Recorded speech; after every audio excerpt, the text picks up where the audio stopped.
Good morning, everyone. This is Rel, and today I'm going to use this chart to explain to you the lineage of the gods. So these are the primordial gods, and we have Tiamat, the bitter waters, and Apsu, the sweet waters. Tiamat is also called Mother Hubar. She is also called Sophia or Gaia. It depends with the book that you're reading. From the mixing of Tiamat and Apsu, the bitter waters and the sweet waters that we have, Yeldabaoth. Yeldabaoth is also called the world order, creator god, the god who created the heaven and earth, the God who created the material world, the world we live in today. But Yeldabaoth is not the only child from Tiamat and Apsu. We have Tiamat and Apsu also giving birth to other children like Ansha, Lahmu, and Kingu. So Ansha married Kisha and they had a child Anu. And then we have Lahmu and Lahamu. Lahamu is the feminine, Lahmu is the male. We have Kingu. Kingu is the one who's with the mother and decided to go and fight against the younger gods in a later battle that happened between the gods. Now, Kingu sided with his mother, but Lahmu and his offspring, and Insha and Kisha with their offspring, decided to go against their mother Tiamat after they had killed Apsu. Now,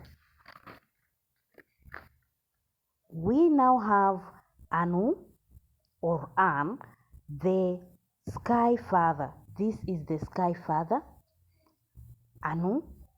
He married two wives, Ki, who is Earth Mother, and Antu or Namu, the Sky Mother.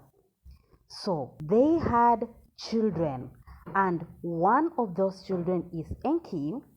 Enlil was the daughter. So Enki is the master of earth, the lord of earth, the lord of waters, the prince of Eridu. Remember, Eridu is a city. It is an ancient city. He is also called Nidimad or the Great Shepherd. This Enki is the same god in Africa known as Ngai or Enkai.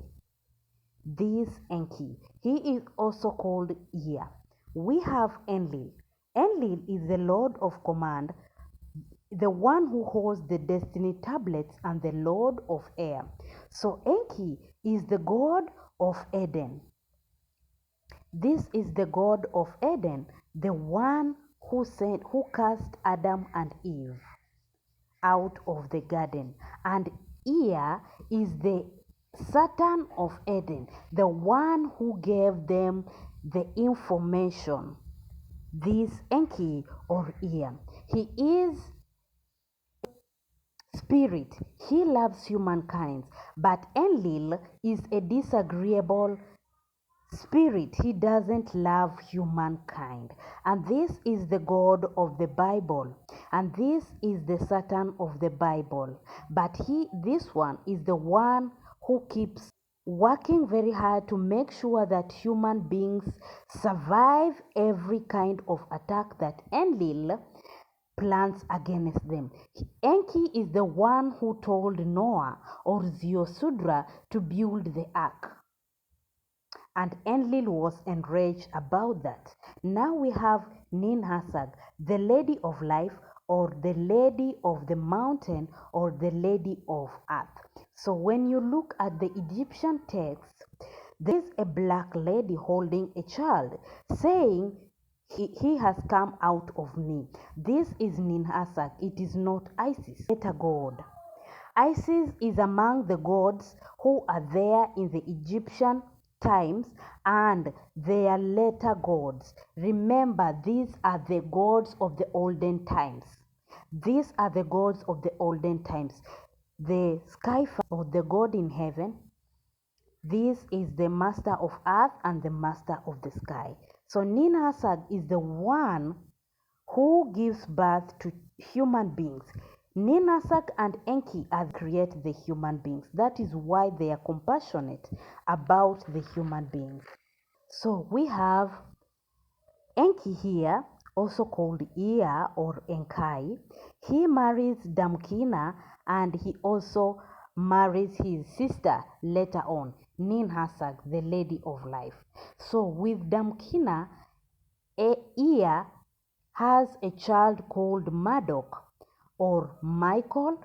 He is also Amun-Ra. He is the mighty prince. So these are the olden gods. The olden gods are the four: Anu, Enki, Enlil, and Ninhursag. Okay, so Marduk has a brother called Ningishida, and Ningishida in Egyptian texts is called Thoth.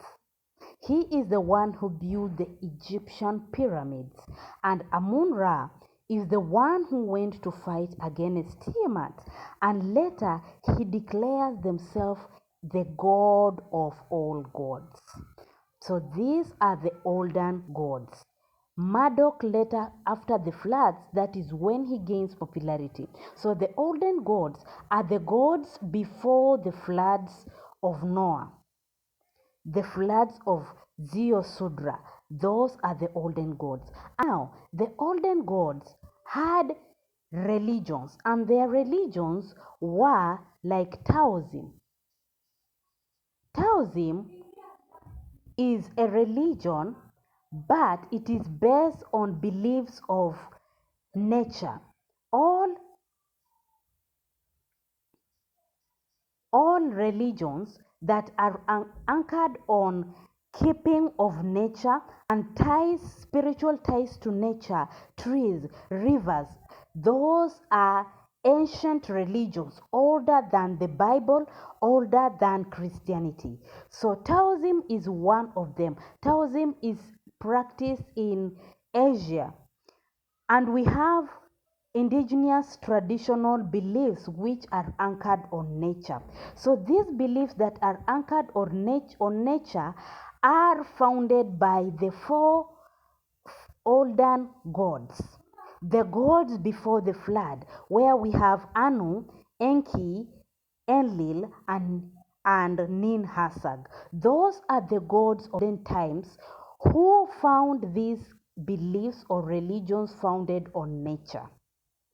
So you will understand why the people who believe in Enki or Ngai or Enkai are so attached to nature and preserving nature, because that is their religion, and that is a very old religion, older than any other religion. So we have Enlil or Ilu. If you change the words there, you will find this god. We have him marrying his own sister Ninhursag, and they have a son called Ninuta or Ningisu. He is the mighty hunter, and he also marries Ninlil or Sad, and they have a child called Inanna or the bright one, the Lord of Ur. Ur, you can trace this word Bible. The name, this is a city in the Bible, Ur of the Chaldees. So Inanna was the Lord of Ur or the Prince of Ur. That was his dwelling place. That is where he had his temple. And Enlil also has another child, Ishkul or Adad. So these are the gods, the later gods now. These children are the ones who take over after the floods, and now they divide the earth among themselves.